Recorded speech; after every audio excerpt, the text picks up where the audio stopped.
कक्षा 6 online class में part 2 के अंतर्गत जैसा कि हम एक्सरसाइज करवा रहे हैं, तो कल तक प्रश्न 2 तक आंसर हो चुके थे। आज हम आप लोगों को प्रश्न नंबर 3 से लेकर के प्रश्न नंबर 5 तक के आंसर बताएंगे, जिसमें प्रश्न नंबर 3 ऑन ब्लैक बोर्ड हमने लिख दिया है और प्रश्न नंबर 4 और 5 हम आपको व्हाट्सएप के ज़रिए ग्रुप में सेंड करेंगे। आप उसको पढ़िएगा, समझिएगा और फेयर कॉपी पर लिखिएगा भी। तो प्रश्न नंबर 3 है, 2 ऐसे खाद्य पदार्थों के नाम बताइए जिनमें निम्न पोषक प्रचुर मात्रा में उपलब्ध होते हैं। अकॉर्डिंग प्रश्न 2 पूछ रहा है तो 2 का ही आपको आंसर देना है, लेकिन हमने ज़्यादा इसलिए लिख दिया है जिससे कि अगर 1-2 भूल भी रहा है तो दूसरा वाला याद आ जाएगा। जिसमें पहला है वसा। तो वसा जो है घी, तेल, मांस, मछली, दूध और अंडे में पाया जाता है। मतलब अगर हम इन खाद्य पदार्थों का सेवन करेंगे तो हमें वसा की प्राप्ति होगी। दूसरा है, ऐसे खाद्य पदार्थों के नाम बताइए जिसमें मंड पाए जाते हैं।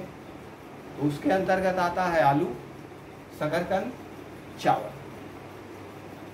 इसके बाद आहारी रेशे जिसे रुक्षांश कहते हैं, और रुक्षांश की अहम भूमिका होती है आपके आहार नाल को स्वस्थ और सही रखने में, उसमें भोज्य पदार्थों को आहार नली में आगे खिसकाने में आहारी रेशों का बहुत बड़ा योगदान होता है।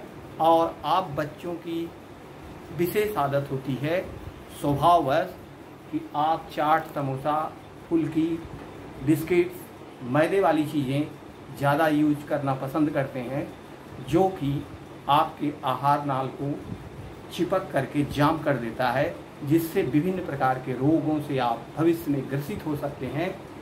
तो ऐसे में आहारी रेशों का महत्व बढ़ जाता है। कहने का तात्पर्य कि आपको अपने भोजन में आहारी रेशों को लेना नितांत आवश्यक है, क्योंकि वे पूरी आहार नली की सफाई का काम करते हैं, जिससे आपको स्वस्थ रहने में काफ़ी मदद मिलती है। तो इसमें सलाद, विभिन्न प्रकार के सब्जियां, फल और कुछ अनाज भी हैं रेशेदार, जैसे सेब है फलों में, उसमें जो बारीक रेशे होते हैं। इसी तरह आम का सीजन है, आम में भी रेशे पाए जाते हैं।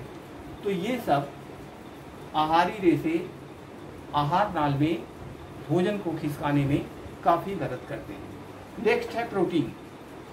प्रोटीन जैसा कि आप जानते हैं शरीर के लिए अति आवश्यक है, साथ ही साथ बच्चों के लिए तो और भी आवश्यक है, क्योंकि उनके शारीरिक वृद्धि और विकास में अपनी अहम भूमिका निभाता है, महत्वपूर्ण भूमिका निभाता है।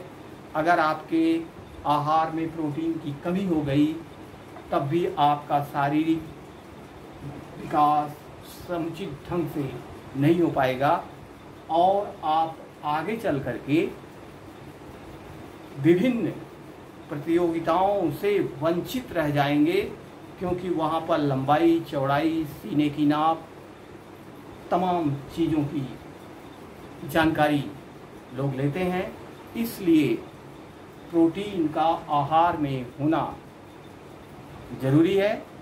हाँ, ये भी है कि कुछ बच्चे जैसे दाल नहीं पसंद करते तो दाल नहीं खाते, लेकिन दाल नहीं खाते तो उसके ऑप्शन में आपको दूध पी लेना चाहिए, पनीर खा लेना चाहिए, अंडा खा लेना चाहिए, या जो मांसाहारी हैं अंडा मांस मछली का सेवन कर सकते हैं, सोयाबीन की सब्जी आप खा सकते हैं, वैसे भी खा सकते हैं। कहने का मतलब किसी भी तरीके से आपके शरीर में प्रोटीन की भरपाई होना चाहिए। और नेक्स्ट क्वेश्चन है, इनमें से सही कथन को सही या गलत का निशान लगाइए। जिसमें पहला है, केवल चावल खाने से हम अपने शरीर की पोषण आवश्यकताओं को पूरा कर सकते हैं। तो आप सभी समझदार बच्चे हैं कि अगर केवल चावल का ही उपयोग करते रहे तो आपकी पोषण की प्रक्रिया पूरी नहीं हो पाएगी। केवल आपका पेट भरेगा, लेकिन जो पोषण होना चाहिए वो नहीं होगा। दूसरा है, संतुलित आहार खाकर अभावजन्य रोगों की रोकथाम की जा सकती है। सही बात है कि अगर आप संतुलित आहार लेंगे तो आप संतुलित आहार का तात्पर्य होता है कि शरीर की आवश्यकता के अनुसार उचित मात्रा में सभी पोषक तत्वों को लेना संतुलित आहार के अंतर्गत आता है। तो उसमें जो कमी होगी उस पर भी आपका विशेष ध्यान जाएगा, इसलिए सही है। और शरीर के लिए संतुलित आहार में नाना प्रकार के खाद्य पदार्थ होने चाहिए, ये भी सही है। क्योंकि ये कहा भी जाता है कि एक ही प्रकार का खाद्य पदार्थ का सेवन हमेशा नहीं करते रहना चाहिए, आपको विभिन्न प्रकार के खाद्य पदार्थों का सेवन करना चाहिए। उससे विभिन्न प्रकार के पोषक तत्वों की आपूर्ति आपके शरीर में होती रहेगी। नेक्स्ट, शरीर को सभी पोषक तत्व उपलब्ध कराने के लिए केवल मांस पर्याप्त है। टोटल रॉन्ग, ये गलत है, क्योंकि मांस से सभी पोषक तत्व नहीं मिलेंगे। और नेक्स्ट है, रिक्त स्थानों की पूर्ति कीजिए। इसमें आप देख रहे हैं, ये हम आपको सेंड भी कर देंगे। पहले में रिकेट्स भरा जाएगा। रिकेट्स विटामिन डी के अभाव में होता है। दूसरा, विटामिन B1 की कमी से बेरी नामक रोग होता है। तीसरा, विटामिन सी के अभाव से स्कर्वी नामक रोग होता है। और लास्ट है, हमारे भोजन में विटामिन ए के अभाव से रतौंधी होती है। That's all, next tomorrow.